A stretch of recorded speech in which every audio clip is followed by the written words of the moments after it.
नीति ने कभी सोचा भी नहीं था कि अपने स्कूल और कॉलेज में जितनी तारीफ़ें वो बटोरती है वो आज मिली तारीफ़ के आगे फीकी पड़ जाएगी।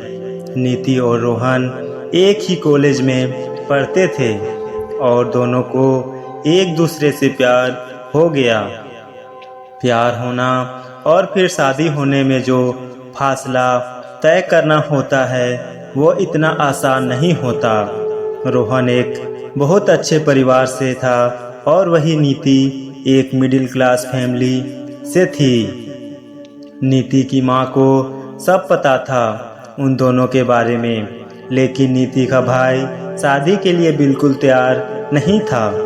रोहन के अमीर होने वाली बात सोचते ही नीति का भाई डर जाता था, क्योंकि उसने आसपास करीब लड़कियों के घर उजड़ते हुए देखे थे।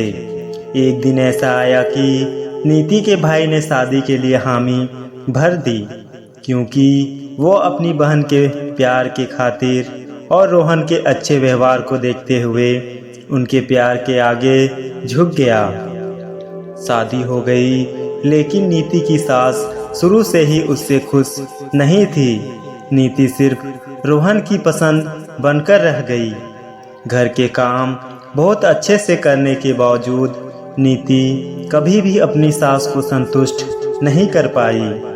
नीति का एक बेटा हुआ और उस दिन पहली बार नीति को लगा कि शायद उसकी सासू माँ अब खुश है। घर में सब उस नन्ही जान के आसपास घूमते रहते, क्योंकि कहते हैं ना, मूल से प्याज प्यारा होता है। नीति ने अपनी नौकरी दोबारा से ज्वाइन कर ली और वो घर का काम और ऑफिस का काम बखूबी संभालने लगी। वक्त बीतता गया और उसके देवर की शादी का वक्त आ गया। नीति ने शुरू से ही अपनी देवरानी को वही अपनापन दिखाया जो वो अपने बाकी ससुराल वालों के साथ रखती थी। धीरे धीरे नीति ने महसूस किया कि सासू माँ सारा प्यार छोटी बहू की तरफ लुटाती थी, पर नीति ने इन सब घरेलू चीज़ों से खुद को दूर रखने की बहुत कोशिश की। नीति जानती थी कि इसके पीछे की वजह देवरानी का बड़े घराने से होना था, लेकिन उसने कभी भी अपने व्यवहार में अपनी पीड़ा झलकने नहीं दी। सासू माँ जब भी छोटी के साथ होती तो उसकी बेटी की तरह ख्याल रखती, उसकी सेहत की भी चिंता करती, लेकिन जब भी नीति की बात आती तो वो यही सोचती कि ये तो छोटे घर से है, इसे क्या फर्क पड़ता है, काम ज़्यादा हो या कम, रोहन सब कुछ चुपचाप देखता और समझता था, लेकिन कुछ बोलता नहीं था। नीति के देवर ने हमेशा उसे सम्मान दिया, जिसकी वजह से वो छोटी के स्वभाव को भी नज़रअंदाज करती रही।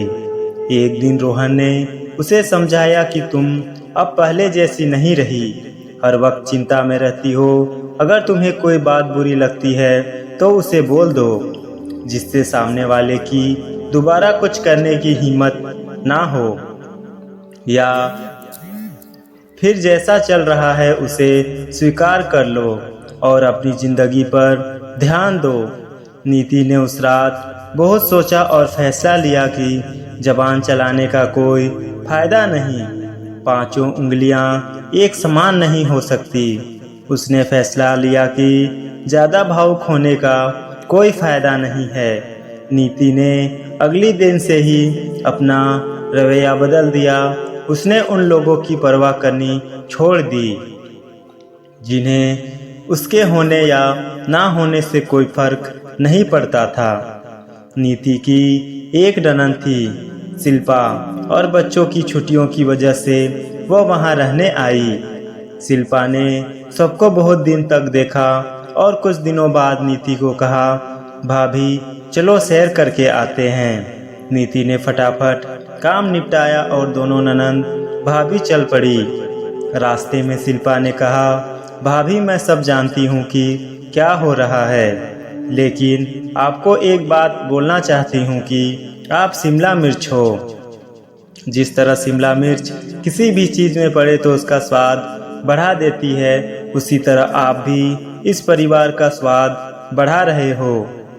आपकी कद्र चाहे किसी को हो या ना हो, पर मेरे दिल में आपके लिए हमेशा के लिए सम्मान और बढ़ गया है। तो दोस्तों, ये थी आज की कहानी। आपको कैसी लगी कमेंट में बताएं। तो मिलते हैं नेक्स्ट वीडियो में, तब तक के लिए बाय।